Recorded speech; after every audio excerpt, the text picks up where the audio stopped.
नमस्कार दोस्तों, reality classes में आपका स्वागत है। इस वीडियो में हम लोग पिछले साल मतलब 2021 में एसएससी जीडी का जो पहला पेपर हुआ था 16 नवंबर को, उसमें रीजनिंग वाला पोर्शन जो है उसके 25 क्वेश्चन कवर करेंगे।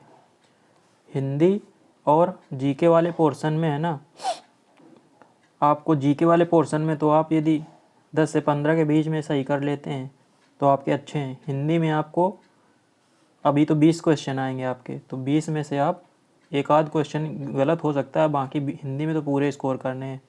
अब बात आई रीजनिंग और मैथ की। ये दोनों ऐसे सब्जेक्ट हैं जिसमें आपको थोड़ा सा प्रैक्टिस करने की पड़ेगी। तो मैं आपको यहाँ पे बताऊँगा कि टॉपिक जो इसमें है रीजनिंग में, उसमें कहाँ कहाँ से क्वेश्चन उठाए गए हैं और आपको किन किन बातों का ध्यान रखना है। पहला क्वेश्चन दिया गया है, निम्नलिखित वेन आरेख में वृत्त सब्जियों को निरूपित करता है, त्रिभुज जड़ों को, वर्ग कठोर मृदा को और आयत गर्मियों को। तो यहाँ पे जो लिखा है ना, सब्जी, गर्मी, कठोर मृदा और जड़, ये लिखा नहीं था, मैंने क्वेश्चन पेपर में नहीं लिखा था, लेकिन आपको समझने में आसानी हो इसलिए मैंने पहले से लिख दिया है। तो लिखा है ना, वृत्त सब्जियों को निरूपित करता है। तो ये जो सब्जी का एरो मैंने लगाया है, देखो ये वृत्त में है, मतलब सर्कल। त्रिभुज जड़ों को निरूपित करता है, तो नीचे जो जड़ है ना वो त्रिभुज के है जो जड़ को निरूपित कर रहा है। वर्ग है वो कठोर मृदा को निरूपित करता है। तो आपका जो ये कठोर मृदा है ना, इसको ये वृत्त निरूपित कर रहा है। और बची गर्मी, तो गर्मी आयत के द्वारा निरूपित हो रही है। बोल रहा है निम्नलिखित में से कौन सा अक्षर उन जड़ वाली सब्जियों को निरूपित करता है। बोल रहा है उन जड़ वाली सब्जियों को निरूपित करता है। तो सब्जी वाला तो ये है वृत्त, और जड़ वाली सब्जी हो जाएगी, जड़ है ये। तो आपका जो ये इतना पोर्शन बचा, मैं इसमें आपका कलर चेंज करता हूँ तब समझ में आएगा। जो ये वाला पोर्शन है, इतना की बात कर रहा है ना, जड़ वाली सब्जी। तो यदि आप पेपर दे रहे हैं ना, तो उसमें इतने से ही क्वेश्चन टिक हो जाएगा, क्योंकि इसमें केवल डी आ रहा है ना। तो ऑप्शन में आप देखो कि इसमें डी है, डी में दिया गया तो लो डी ऑप्शन सही हो गया। आगे पढ़ने की ज़रूरत नहीं है, टाइम की कमी रहेगी। आपको 80 क्वेश्चन सॉल्व करने होंगे नए पैटर्न के आधार पे, किस पे 60 मिनट में। तो मैथ और रीजनिंग में जो है ना, आपको टाइमिंग ध्यान देनी है। चलो आगे भी पढ़ लेते हैं। बोला जो गर्मी में उगती है लेकिन कठोर मृदा में नहीं उगती है। तो ये जो त्रिभुज आया है वो गर्मी वाले में तो भी आ रहा है ना, गर्मी वाला ये है आयत, तो इसके अंदर तो आ जा रहा है। बोला कठोर मृदा में नहीं उगती है, तो कठोर मृदा वाला क्या है, ये वर्ग है। तो ये जो वर्ग है ना, तो इससे बाहर से टच कर रहा, अंदर से तो आ नहीं रहा, तो वही हो जाएगा। जड़ वाली सब्जी कौन सी हो जाएगी, ये डी। चलिए अगले क्वेश्चन में चलते हैं, दूसरा वाला। उस विकल्प का चयन करें जो तीसरे पद से वही संबंध है जो दूसरे पद का पहले पद से। बोल रहा है कि जो इन दोनों में रिलेशन है ना, पहले दूसरे पद में, उसका इससे मार्जिन से आगे क्वेश्चन मार्क है ना, तो क्वेश्चन मार्क की जगह क्या आएगा, ये बोल रहा है। तो इस तरह क्वेश्चन में आपको क्या करना है, उनको ऊपर नीचे लिख लीजिए। तो ब्लॉक ऊपर लिखा, मैं नीचे लिखता हूँ। इसको लिखा गया LBPKC। तो इनमें पहले आपको जो ABCD है ना, पूरी जेड तक, इनके नंबर पता होने चाहिए। मतलब जैसे A 1 नंबर है, B 2 नंबर है, C 3 नंबर है, ऐसे ही जेड 26 नंबर हो जाएगा। और उल्टा भी पता होना चाहिए, मतलब जेड को 1 नंबर, Y को 2 नंबर, X को 3 नंबर। तो उससे आपका टाइम बचेगा।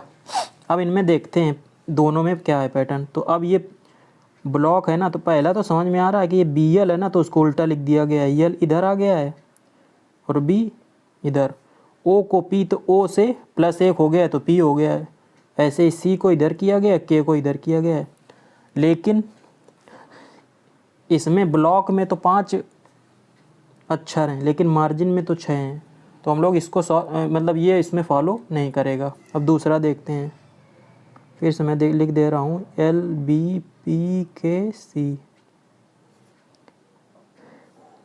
अब देखिए B से C पे गया है ये, तो +1 पे गया है ना, B के बाद C आता है, तो ये हो गया +1।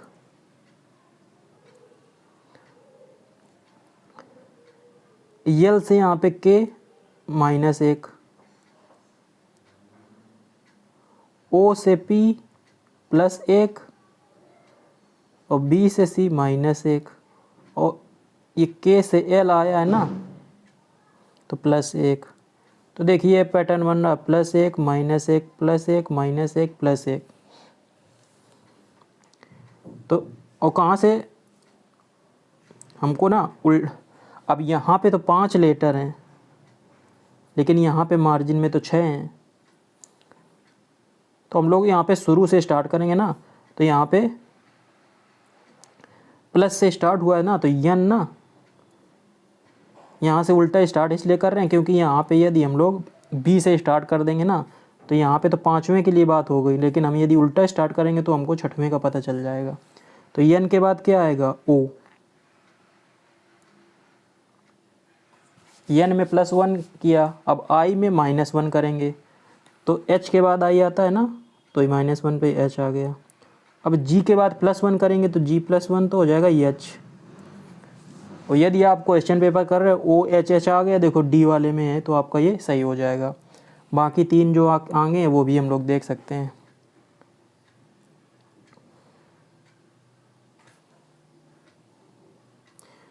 अब यहाँ पे आर का हो जाएगा क्यू, ए का हो जाएगा बी और एम का हो जाएगा एल। ये आपका हो गया O H H Q B L. अगला क्वेश्चन देखते हैं।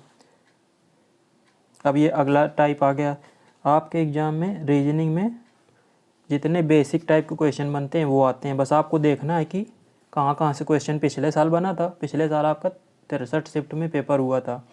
आप समझ लीजिए उन 63 पेपर को आप सॉल्व कर लेंगे तो आपके आराम से 2022 में जो पैटर्न है ना लगभग उसी को फॉलो किया जा रहा है। जो एक्स्ट्रा होगा मैं आपको बता दूंगा। यहाँ बोला दिए गए पैटर्न का अध्ययन करें और उस संख्या का चयन करें जो प्रश्नवाचक चिन्ह के स्थान पे आती है। यहाँ पे जो संख्या आ रही है ना उसकी बात कर रहा है कि यहाँ पे क्या आएगा। तो देखते हैं इसमें 13, 26, 39 यहाँ पे 13 दूना 26 और 13 × 39 है, लेकिन यहाँ 30 दूना 60 तो है नहीं। तो अब हमको ऐसे तो कुछ समझ में आ नहीं रहा, तो हम लोग अब ऐसे जाते हैं। तो 13 है, 30 है, 17 है। तो यहाँ पे आप एक बात देखिए कि जो 13 और 17 है ना इसको जोड़ेंगे तो 30 आएगा, 26 और 16 को जोड़ेंगे तो 42 आएगा और 39 और 15 को जोड़ेंगे तो यहाँ पे जितना आएगा वो आंसर हो जाएगा। तो 39 में से 15 जोड़ देते हैं, 9 5 14, 3 1 4 1 5, 54 54 आपका आंसर आ गया। बी ऑप्शन इसका सही है। अब आ गया ये फोल्ड करने वाला कि एक कागज़ के टुकड़े को इस तरह, पहला स्टेप ये, दूसरा ये, तीसरा ये। इनको हम यदि पहला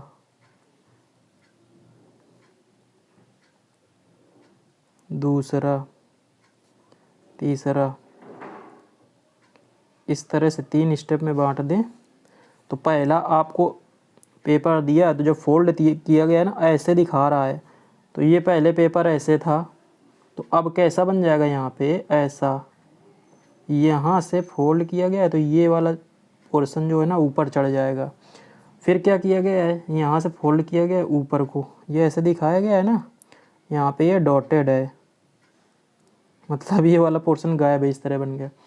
अब अगले भाग में ये बचेगा ऐसे केवल, और फिर ये वाले निशान ऐसे बनाया गया है। पेपर फोल्ड करने वाला लगभग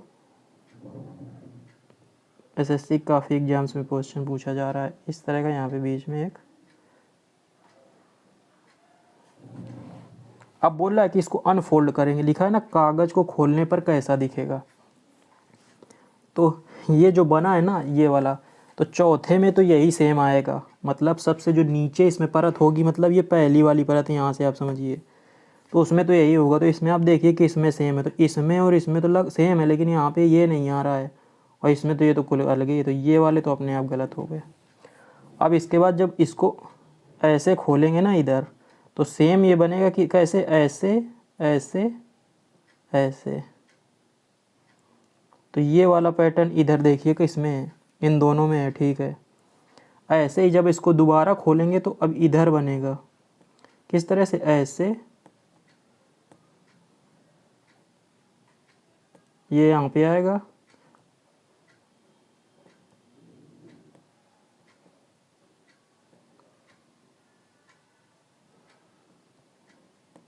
मतलब आपका चारों में सेम पैटर्न यही वाला रिपीट होगा। देखिए इसमें ना बी वाले ऑप्शन में आपका यहाँ पे ये दिया नहीं गया है, तो आपका ए ऑप्शन सही हो जाएगा। अभी तो ये इजी है। अब ये अगला आ गया, अब इसमें नया पैटर्न इसमें है। क्या क्वेश्चन बोल रहा है, दिए गए विकल्पों में से उस आकृति का चयन कीजिए जो निम्नांकित आकृति श्रृंखला में प्रश्नवाचक चिन्ह के स्थान पर आ सकती है। यहाँ पे बोल रहा है कौन सी आकृति आएगी। सबसे पहले ये जो अंदर छोटा वाला वृत्त दिया है उसकी पोजीशन देखते हैं। तो पहले ये इस कोने में है, फिर अगले में इस कोने में है, दूसरे वाले में यहाँ पहुँच गया है, तीसरे वाले में यहाँ आ गया, तीसरे में यहाँ, और तो चौथे में यहाँ पे आएगा। तो मतलब इस कोने में चौथे में आएगा ये यहाँ से सरक के तो इसमें देखो इतना आसान है। डी वाले में देखो केवल एक ही ऑप्शन ऐसा है जिसमें चौथे कोने में आया है। ये तो हमने केवल वृत्त को पकड़ा, उससे हो गया। अब इसके में जो ये काला किया गया है ना पोर्शन, ये वाला, ये देखिए पहले वाले में ऊपर है, अगले वाले में क्या पे साइड में आ गया। मतलब ये एक पोजीशन है ना क्लॉकवाइज, घड़ी की दिशा में घूम रहा है। अगले वाले में कहाँ पे आ गया, यहाँ। तो चौथे वाले में कहाँ पे आएगा, इस वाले में। इस तरह से बनेगा ये, इस ऐसे होगा। देखिए डी में इसी तरह दिया गया है। अब लाइन का देख लेते हैं। तो यहाँ पे एक लाइन है, यहाँ पे दो लाइनें हैं, लेकिन यहाँ पे नहीं है ये दो लाइनें। 90 डिग्री घड़ी की दिशा में घूम गई हैं, फिर 3 हो गई हैं, तो अब 4 होंगी। वो कहाँ पे होंगी, ऊपर। तो 4 लाइनें ऊपर किसमें, इसमें और इसमें। लेकिन ये जो है ना, जो वृत्त अंदर दिया गया है उसकी पोजीशन इसमें ए वाले में सही नहीं है, तो डी आपका सही हो गया। घर में जितनी आप अच्छी प्रैक्टिस करेंगे वहाँ पे उतना बढ़िया टाइम बचेगा आपका। तो रीजनिंग और मैथ में आपको प्रैक्टिस करनी है, और आप अपने फिजिकल में भी ध्यान दीजिए। आपकी जो रेस है ना 4.8 किलोमीटर 24 मिनट में, इस पर ध्यान दीजिए। मतलब एग्ज़ाम के साथ, मतलब इसकी भी तैयारी कीजिए, सुबह आप दौड़ भी कीजिए। 5 मित्र PQRST दक्षिण दिशा की ओर मुख करके एक पंक्ति में बैठे हैं। अब ये पंक्ति वाला आ गया। अब दक्षिण दिशा, तो दिशा का तो सभी को पता ही होगा। मैं यहाँ पे बना देता हूँ, यदि आपको नहीं पता तो जो भारत का मैप है ना, नक्शा, उससे आप समझ सकते हैं। कुछ इस तरह से है ना भारत का नक्शा। तो यहाँ पे पूर्व है, बांग्लादेश की तरफ है ना, अरुणाचल प्रदेश, असम यहीं पे है। तो ये हो गया पूर्व। ये पश्चिम गुजरात की तरफ, तो ये पश्चिम। उत्तर की तरफ ये कश्मीर है, तो ये हो गया उत्तर। ये दक्षिण की तरफ कन्याकुमारी और तमिलनाडु, केरल, तो दक्षिण। तो यहाँ पे क्या हो गया, ये हो गया पूर्व, ये हो गया पश्चिम, ये हो गया उत्तर, ये हो गया दक्षिण। अब हम लोग यहाँ पे देखते हैं क्या बोल रहा है कि दक्षिण की तरफ बैठे। दक्षिण नीचे की तरफ होगा, तो चलो ये लाइन बना देते हैं, और इधर नीचे की तरफ मुँह करके बैठे हैं एक पंक्ति में, मतलब लाइन में।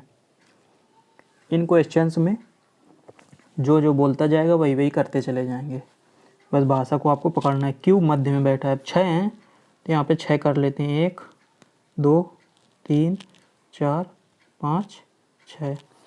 ये ज़रूरी नहीं कि आप बराबर दूरी में बिठाओ, बस हमको क्वेश्चन निकालना है। बोल रहा है क्या, क्यों मध्य में बैठा है। तो 1 2 5 मित्र है ना, 6 नहीं है, तो इसको हटाओ यहाँ से। इधर की तरफ बैठे हैं 1 2 3 4 5। ये बीच वाला है तो क्यों यहाँ पे बैठ गया, नीचे की तरफ मुँह करके बैठे हैं। तो आप ये समझ लीजिए कि इधर है ना, इधर अभी पूरब है ये, और ये इधर है ना, इसके क्यू के इधर ये पश्चिम आएगा, क्योंकि आगे बोल रहा है ना क्यू मध्य में बैठा है, पी पश्चिमी सिरे पर बैठा है। तो पश्चिम ये है, तो यहाँ पे पी बैठा है। टी और आर क्यू के एक और बैठे हैं।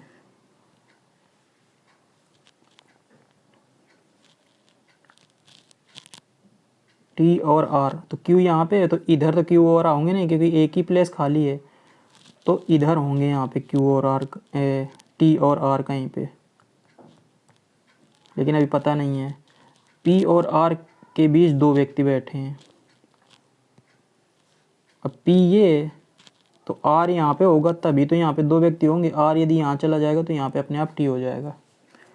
तो PQRS बचा, तो यस यहाँ पे आ गया। तो ये हो गया इनकी सिटिंग पोजीशन PSQRT। अब बोला P और R के बीच में नहीं, ये क्वेश्चन ये है कौन बैठा है Q और P के बीच में।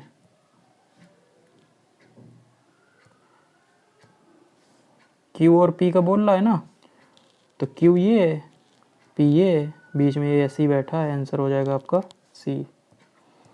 अगला क्वेश्चन देखते हैं 7। एक काल्पनिक गणितीय प्रणाली में चिन्ह इसका अर्थ जोड़ है, माइनस का अर्थ है जोड़, प्लस का अर्थ है भाग, गुणा का अर्थ है घटाना और भाग का अर्थ है गुणा। तो बोल रहा है कि इसका मान निकालना है। तो गुणा का यहाँ पे दिखा है 240 गुणित 72, तो गुणा का अर्थ क्या है घटाना। तो यहाँ पे कर लेंगे हम लोग घटाना। आगे प्लस लगा है, यहाँ पे लिखा है ना प्लस चिन्ह का अर्थ है भाग, तो यहाँ पे भाग लगा देते हैं। तो प्लस की जगह आ गया भाग, चिन्ह भाग का अर्थ है गुणा, तो भाग की जगह लगा है गुणा, तो इसको गुणा कर देते हैं। गणित के अन्य सभी नियम मौजूदा प्रणाली के समान है, लेकिन यहाँ माइनस भी होता है ना, माइनस का अर्थ है जोड़, तो माइनस को कर देते हैं प्लस। तो इस तरह से बन गया। अब यहाँ पे बोर्ड मास लगा गया ना कि गुणा पहले करना है कि भाग देना है कि क्या करना है।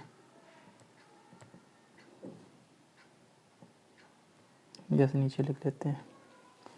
तो बी का मतलब होता है ब्रैकेट, मतलब ब्रैकेट को पहले सॉल्व करेंगे, फिर ऑफ और का, यहाँ पे कहीं पे ऑफ भी इंग्लिश में आ सकता है या का हिंदी में, उसको सॉल्व करेंगे। फिर डिवाइड, डी का मतलब, एम का मतलब मल्टीप्लाई मतलब गुणा, ए का मतलब एडिशन और सब्ट्रैक्शन ये।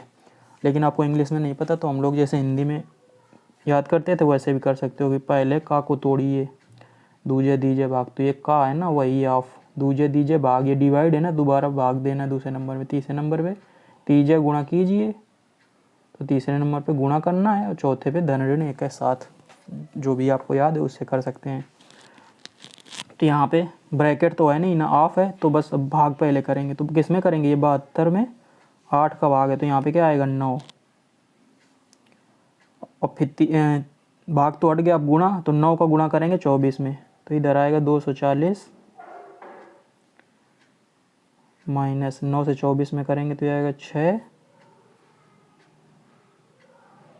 216, 240 यहाँ माइनस लगा 216 प्लस 6, 240 में 6 जोड़ दो, हो जाएगा 246, उसमें घटाना है 216, 30 आपका आंसर आ जाएगा। इजी है, जो बोल रहा है वही करते जाना है। अब कथन और निष्कर्ष वाला अगला क्वेश्चन है 8 नंबर। तो पहला बोल रहा है सभी नीले सफ़ेद हैं, तो इनको आप वेन आरेख से करिए तो आसानी रहेगी। सभी नीले सफ़ेद हैं, तो हम लोग एक नीला वाला करते हैं, तो सफ़ेद है तो नीला वाला अंदर करते हैं, तो ये बाहर वाला जो है ना वो सफ़ेद का हो गया। इसमें एक्चुअल में 2-3 प्रोबेबिलिटी बन सकती हैं, लेकिन जो ये स्टेटमेंट होते हैं ना नीचे वो सभी को सेटिस्फाई करने चाहिए, तो हम लोग एक बना देंगे उसी से, मतलब अभी मैं आगे आपको बताऊंगा कि क्या है। तो बोला सभी नीले सफ़ेद हैं, तो ये वाला जो है ना वो सफ़ेद हो गया, ये अंदर वाला क्या हो गया, ये हो गया नीला।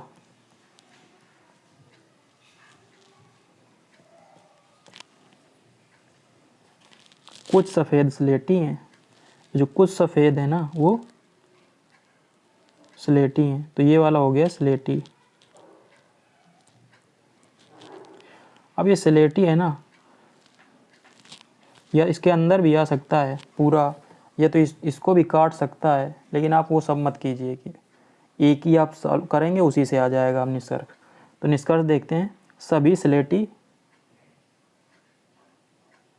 सफ़ेद हैं, तो देखो इस वाले को तो फॉलो नहीं कर रहा, सभी स्लेटी सफ़ेद कहाँ है इसमें, सभी स्लेटी नीले हैं, तो सभी स्लेटी नीले भी नहीं है, तो ना तो निष्कर्ष 1 को फॉलो हो रहा है ना दूसरा, तो इसमें जो बी ऑप्शन है ना वो सही हो जाएगा, ना निष्कर्ष 1 ना निष्कर्ष 2। इसमें आपको सभी जो प्रोबेबिलिटीज़ हैं वो सब बनानी नहीं है। 9 नंबर बोल रहा है उस विकल्प का चयन करें जिसका तीसरे शब्द से वही संबंध है जो दूसरे का पहले शब्द से है। लिखा है भुवनेश्वर उड़ीसा में जो संबंध है वही आइजोल का किसके साथ है। तो देखो भुवनेश्वर उड़ीसा की राजधानी है, तो आइजोल है वो मिजोरम की राजधानी है। तो इसका सही है आंसर हो जाएगा ए।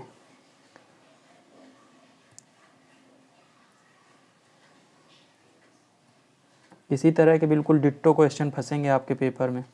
10 क्वेश्चन बोल रहा है 10वां, किसी निश्चित कोड भाषा में एरो को फूज लिखा जाता है, जर्म को थोर लिखा जाता है, तो उसी भाषा में MOWER को क्या लिखा जाएगा।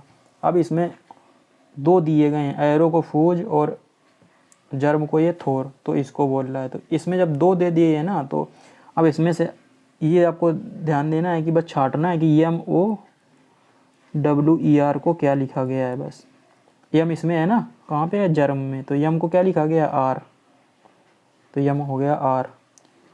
एरो में ओ है तो ओ को लिखा गया है एस, तो ओ को लिख दिया एस। आर एस किस में है, लो डी में, तो 10 में क्या हो गया, डी। डब्लू चलो आगे भी मैच कर लेते हैं। तो एरो में डब्लू है ना, डब्लू को लिखा गया है ई, ये डब्लू को ई लिखा गया है ना। आगे है ई, ई जर्म में ई है ना, ई को लिखा गया है एच, एच लिखा है ना थोर में एच, तो ये हो गया एच। और बचा यम, यम को क्या लिखा गया है, कहाँ है यम, यम यम को लिखा गया है आर, जर्म में यम है ना, और यम को लिखा गया है आर, नहीं आर, आर ये है एरो, ए डबल आर, तो आर को लिखा गया है यहाँ पे डबल ओ, 2 बने ओ, तो ये ओ, ये आपका हो गया। अगला क्वेश्चन है 11 नंबर, उस विकल्प का चयन करें जिसका तीसरी संख्या से वही संबंध है जो दूसरी संख्या का पहली संख्या से है। बोले 31 का 90 से वही संबंध है जो 43 का आगे संख्या बतानी है। तो 31 और 90 में संबंध देखते हैं। तो यदि 31 का 3 गुना करेंगे तो आ जाएगा 93, तो 93 माइनस यदि 3 कर दें तो 90 आ जाएगा। तो ये इस तरह से हो गया 90। और यदि लेकिन अब 43 का यदि ये वाला फंडा 43 के साथ करते हैं तो 43 का 3 गुना करेंगे तो आ जाएगा ये 129, और इसमें से 3 माइनस करेंगे तो आएगा 127, कहीं ऑप्शन में नहीं है। हम डायरेक्ट अब इसको माइनस करके देखते हैं, 31, 90 में से 31 को माइनस करेंगे तो मतलब बीच में कितने का अंतर है।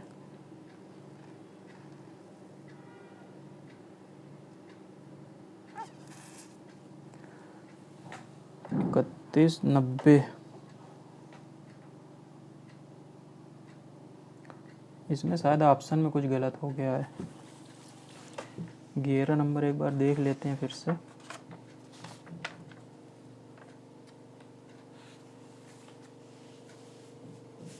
नहीं सही है, यहाँ पे 90 में से 31 को माइनस करेंगे तो 59 आएगा, है ना। मैं एक्चुअल में ये 9 इसमें देख रहा था कि इसी में नहीं है, लेकिन यहाँ पे हमको ना इसमें 43 से देखना है। तो 90 में से यदि 31 को माइनस करेंगे तो यहाँ पे 10 में 1 जाएगा 9, और यहाँ पे बचेगा 8, 8 में 3 गया तो 5, तो अब 43 में 59 को जोड़ देंगे तो 9 3 12, लो 12 इसमें आ रहा है 102 में, यही आंसर हो जाएगा, 102 आ जाएगा ये। 9 3 12, 5 4 9 1 10, तो 11 का बी ऑप्शन सही हो गया। अब देखते हैं 12 नंबर।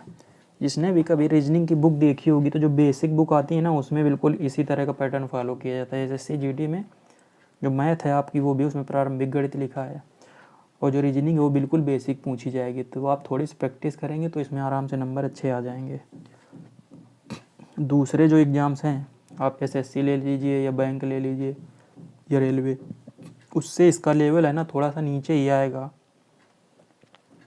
अक्षरों के उस संयोजन का चयन करें जिसे दी गई श्रेणी के रिक्त स्थानों पर क्रमिक रूप से रखने पर श्रेणी पूर्ण हो जाएगी।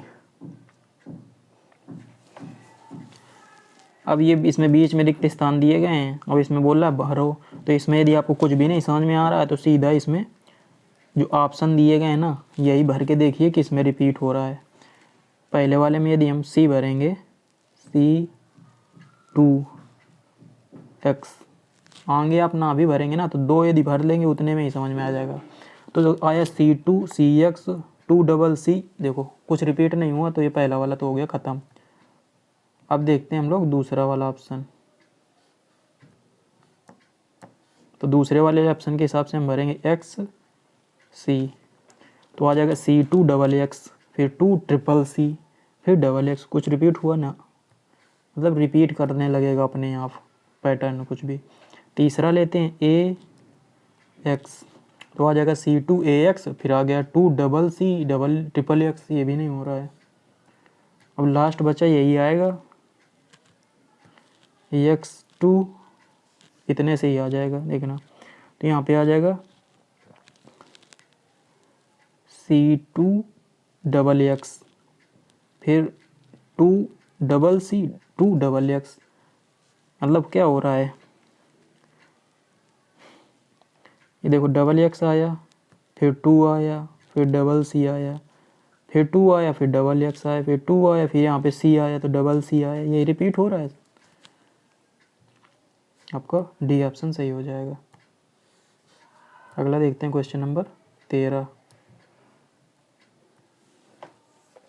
जब किसी संख्या को उसके 5 के गुणज, तो हम संख्या x मान लें, इसका x का 5 का गुणज क्या हो जाएगा 5x, और उसके वर्ग मतलब संख्या का वर्ग हो गया x²। इन तीनों को जोड़ा जाता है तो तीनों संख्याओं का योग मतलब x + 5x + x² आ गया 91।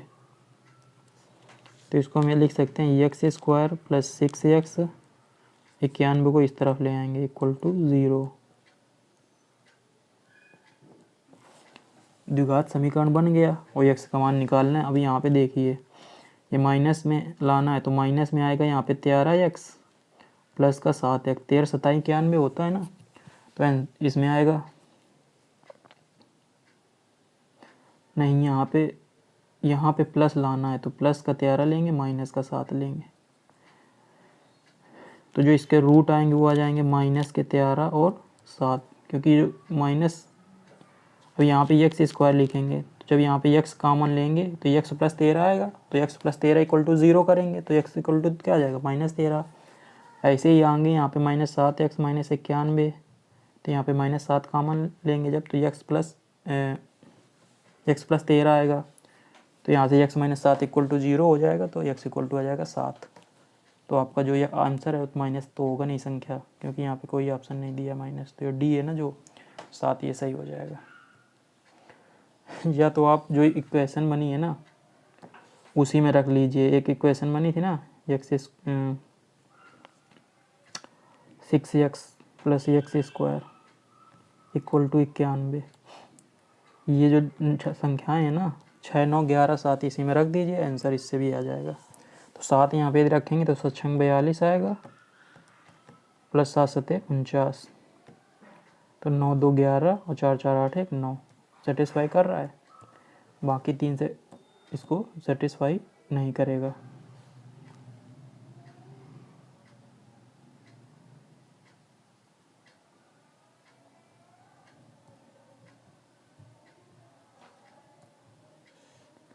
कहाँ चला गया?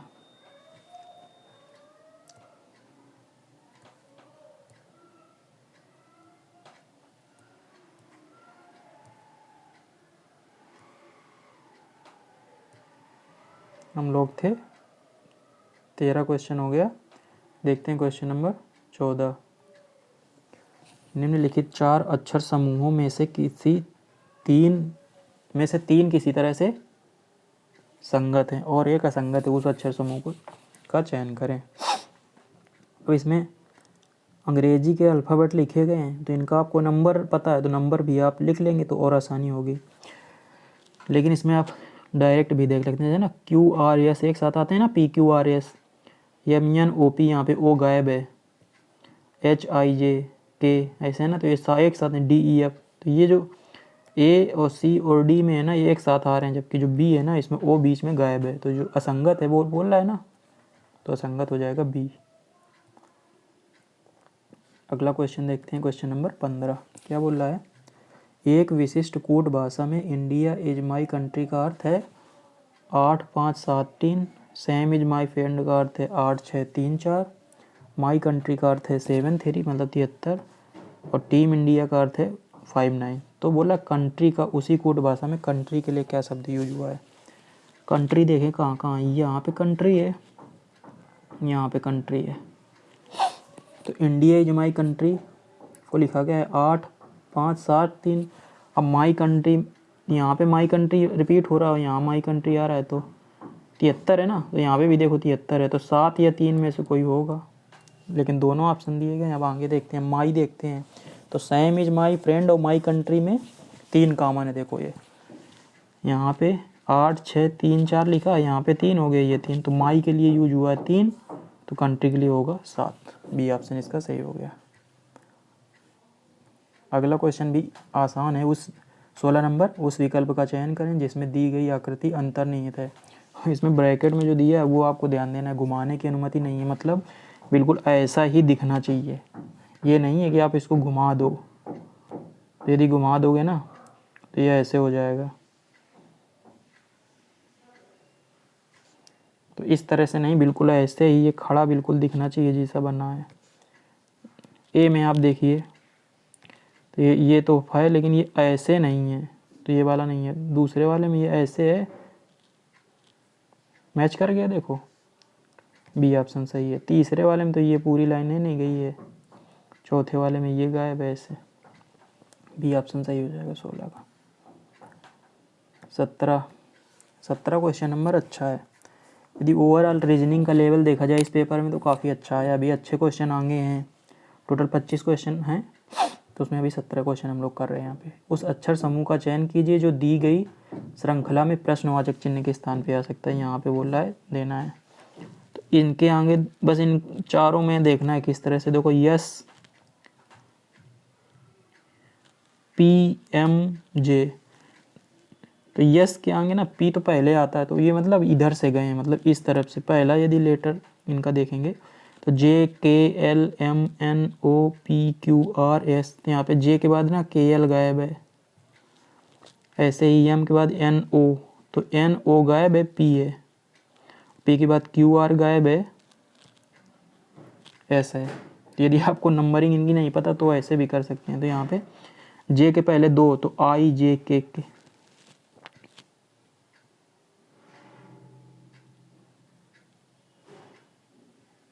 जी एच आई जे, तो जे दिया गया है, एच आई गायब है, तो जी आएगा, तो जी इसमें भी है और इसमें भी, मतलब पहला जो यहाँ पे आएगा उसका पहला तो जी होगा, और जो तीसरा तो डी होगा, क्योंकि इन दोनों में तो डी है। अब दूसरे वाले के लिए देखते हैं, तो यहाँ पे देखो के एल गायब है, एम एन गायब है, ओ पी गायब है, क्यू आर गायब हो जाएगा, तो आ जाएगा एस, तो क्यू एस डी आ जाएगा। सी ऑप्शन सही हो गया। अब ये अंग्रेजी शब्दकोश में इनका क्रम बताना है। 5 शब्द दिए गए हैं, Prestige, Pristine, prescribe, prepaid, premium. बहुत ही इजी है, तो जो कॉमन है पहले उनको हटाना है। तो पी आर तो सभी में है, तो अब हम लोग पी आर के बाद तीसरा जो लेटर है वो देखेंगे। तो पहले में ई है, दूसरे में आई है, तो जो ये दूसरा नंबर है ना, ये तो हमेशा मतलब इसमें सबसे लास्ट में आएगा। तो अब बचे 1 2 1 3 4 5, तो अब पी आर ई के बाद देखते हैं। तो पी आर ई तीनों में कॉमन हो गया, इन चारों में, मतलब 1 3 4 5 में। तो पी आर ई के बाद पहले में आ रहा है यस, दूसरा तो छोड़ो, तीसरे में आ रहा है एस, चौथे में आ रहा है पी, पांचवें में आ रहा है एम। तो इनमें मतलब एस पी एम में एम पहले आएगा, तो पांचवा तो सबसे पहले आ गया। तो अब पांचवा पहला किस में, ए और बी में। अब एक और देख लेंगे तो पता चल जाएगा, क्योंकि चौथा या तीसरा हो जिसमें आएगा, तो चौथे तीसरे हम देख लेते हैं। तो प्रीपेड में देखो ए आ गया ना, यहाँ पे प्रीपेड में पी के बाद ए, और यहाँ पे एस सी, तो पांचवें के बाद आएगा चौथा। ए ऑप्शन आपका सही हो गया। यहाँ पे ए आया, और यहाँ पे ये पांचवा था ना, 5वां के बाद चौथा तीसरा हम लोग दे रहे थे, यहाँ पे सी आ गया है, यहाँ पे ए आ गया है पी के बाद, ये ऑप्शन यहाँ का सही हो गया है। 19 है, किसी कूट भाषा में सर्कल को DLWAHY लिखा जाता है, उसी भाषा में स्क्वायर को किस प्रकार लिखा जाएगा। देखते हैं। सर्कल CIRCLE, तो सर्कल को लिखा गया है DLWAHY।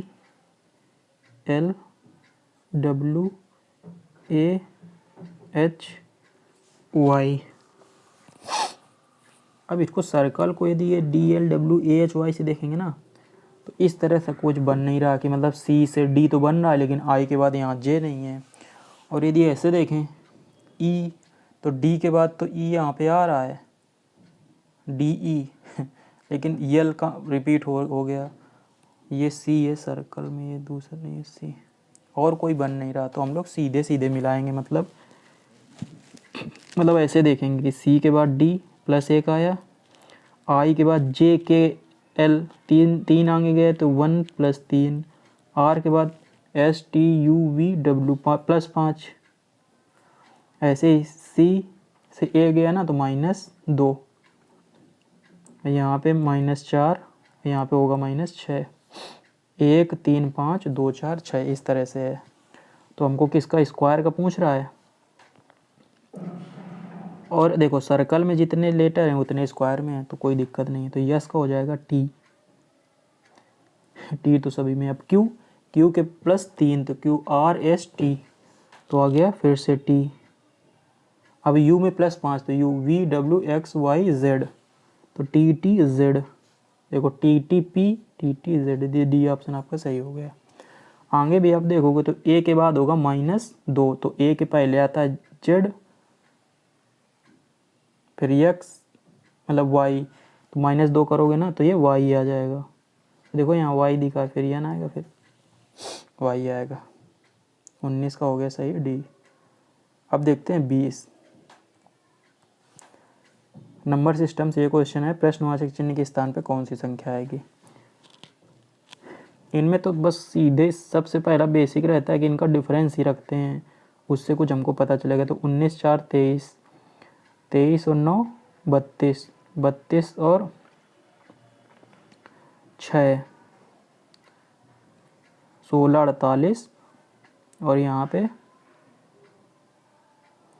8 5 13, यहाँ पे बता 6 में 2 4 गया 2, तो 4 9 16 25 आ रहा है, मतलब 2 स्क्वायर 3 स्क्वायर 4 स्क्वायर 5 स्क्वायर तो 6 स्क्वायर मतलब 36। तो बस आप 73 में 36 जोड़ दो, 6 3 9, 9 किस में आ रहा है, ये इसमें आ रहा है, यूनिट डिजिट में 9, यही हो जाएगा। तो आपका 20 का बी ऑप्शन सही हो गया। आता है 21 क्वेश्चन नंबर। ये क्वेश्चन नंबर काफ़ी अच्छा है। अभी मैंने क्या बताया, इनका डिफरेंस देखना शुरू करेंगे। नंबर सिस्टम में सबसे बेसिक यही रहता है। तो 24 40 कितना का डिफरेंस है, 24 16, यहाँ पे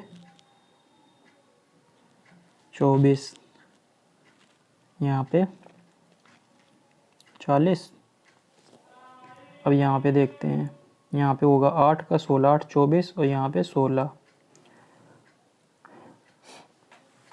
अब यहाँ पे 8 16, तो ये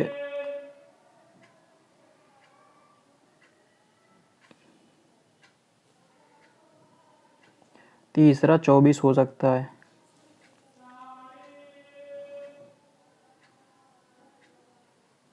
8 दूनी 16, 8 त्रिका 24, तो 40 में 24 जोड़ेंगे तो आएगा 64, तो 104 में 64 जोड़ेंगे तो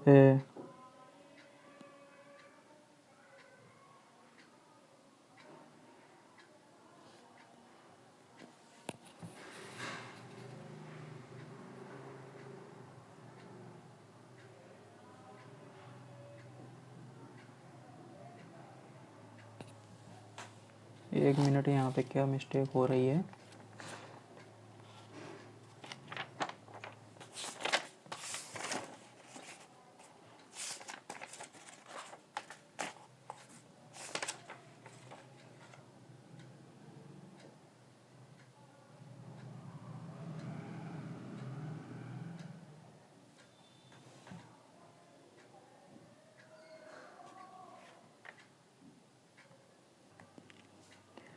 यहाँ पे आ जाएगा 168। तो यहाँ 168 तो आ रहा है ऑप्शन में, लेकिन अगला जो है ना 8 चौको 32, मतलब इस हिसाब से ना 32 करने पे 312 भी आना चाहिए इसी लाइन में। तो यहाँ पे आ गया 64, यहाँ पे आया था 40 के बाद 64, और इसमें जोड़ेंगे तो 6 3 9।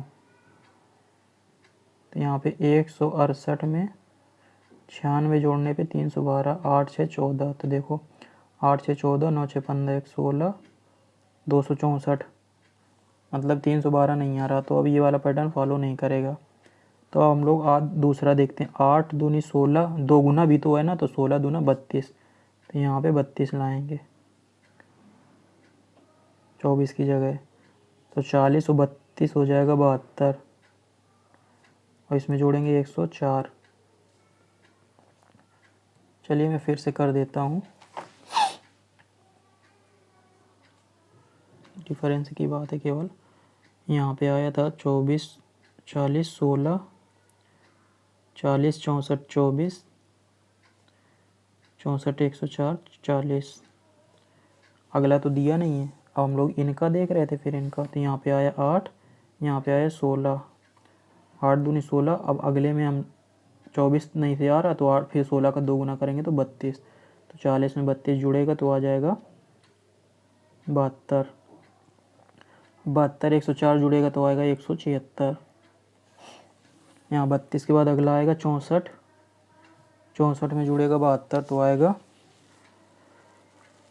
4 2 6, 7 6 13। तो 176 में 136 जोड़ेंगे तो 312 आना चाहिए। 6 6 12, 7 3 10 1 11, 2 1 3 आ गया ना, मतलब 176 यहाँ पे आएगा। ऑप्शन 176 देखो दिया गया किसमें, बी में। ये क्वेश्चन अच्छा था क्योंकि बहुत से लोग 168 करके आए होंगे इसमें। अगला देखते हैं क्वेश्चन नंबर 5 का आ गया। 6 आकृतियाँ बनी x dollar y and z और एट द रेट। तो बोल रहा है इसमें 2 बने हुए हैं 5 की 2 स्थितियाँ दिखाई गई हैं। तो बोल रहा है कि डॉलर के विपरीत फलक पर क्या होगा। ये वाला तो इजी है क्योंकि यहाँ पे वाई जेड इसमें भी है और वाई जेड इसमें भी है। तो ये जो 2 लोकेशन सेम हो तो तीसरे अपोजिट होते हैं।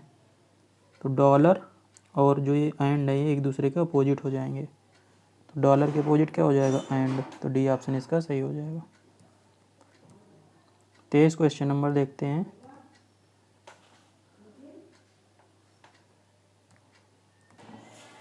क्वेश्चन नंबर 23 है, आर यस का आर प्लस एस का अर्थ है आर यस की पुत्री है।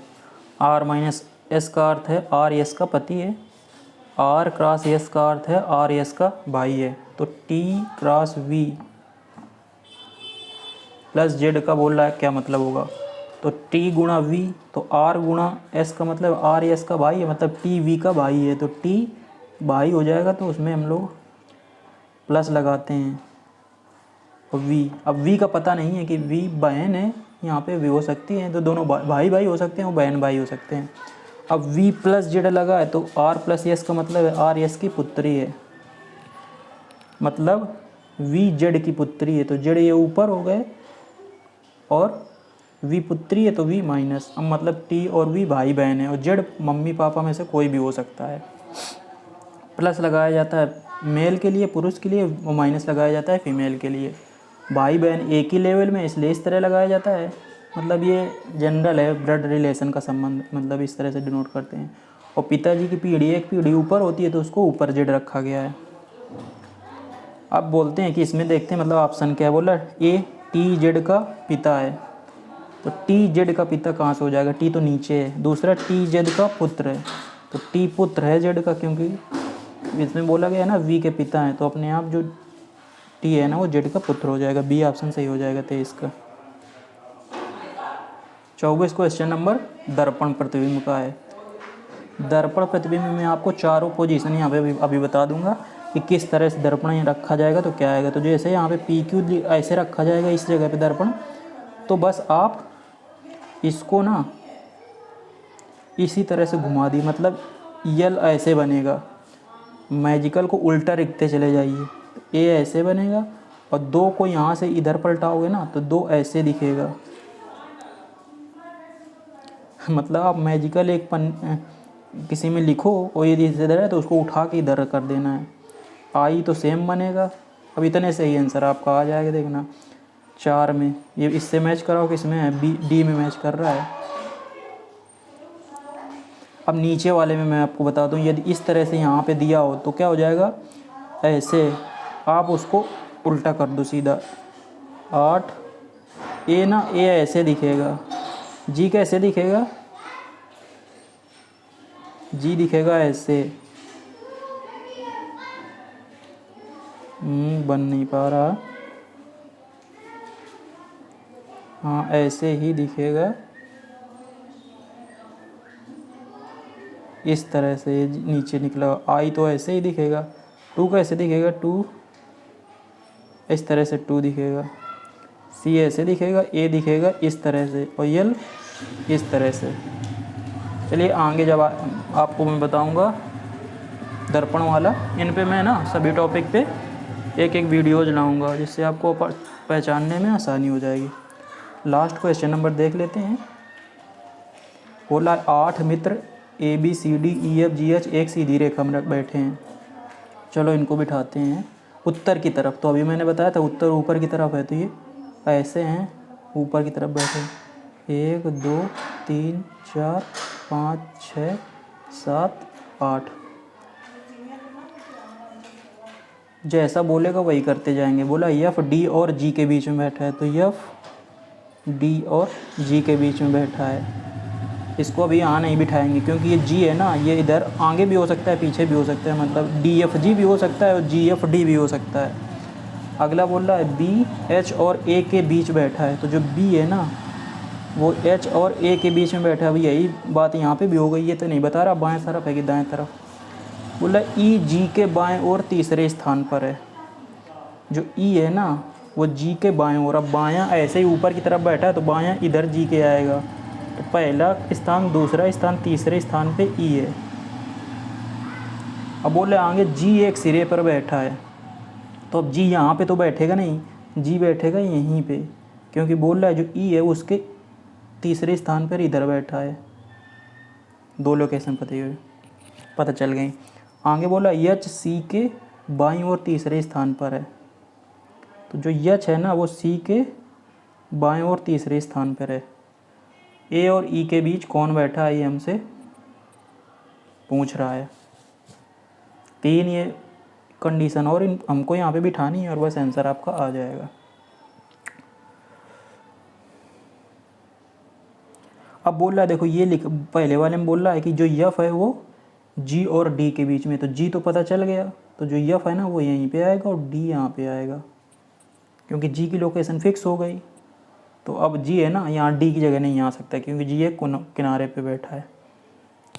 तो ई डी एफ जी आ गई। E D F G. अब यहाँ पे देखिए एच बी ए और एच ट्रिपल 2 बीच में स्थान है सी। इससे देखते हैं मतलब यहाँ पे क्या था, बी एच और ए के बीच में बैठा है और क्या बोल रहा है ये तीसरा एच सी के बाईं ओर तीसरे स्थान पे, तो सी यहाँ पे होगा तभी एच होगा क्योंकि बाईं ओर और जगह खाली नहीं है। और एच बी और ए के बीच में बैठा है, बी एच और ए के बीच में है, तो जो बी है ना वो एच और ए के बीच में हो गया। ये सभी 8 लोग ना इस तरह से ऊपर की तरफ मुँह करके बैठे हैं, तो ए और ई के बीच में बोल रहा है कौन बैठा है, तो यहाँ से ए ये हो गया और ई हो गया, इनके बीच में बैठा है सी। तो आपके हो गए ये 25 क्वेश्चन। उम्मीद है आपको वीडियो पसंद आया होगा। मैं अलग से सभी टॉपिक्स पे वीडियो लाऊंगा, मतलब जैसे लाइन हो गया, दर्पण वाला हो गया, कागज़ को मोड़ने वाला है। चलिए मिलते हैं अगले वीडियो में, तब तक के लिए नमस्कार, धन्यवाद।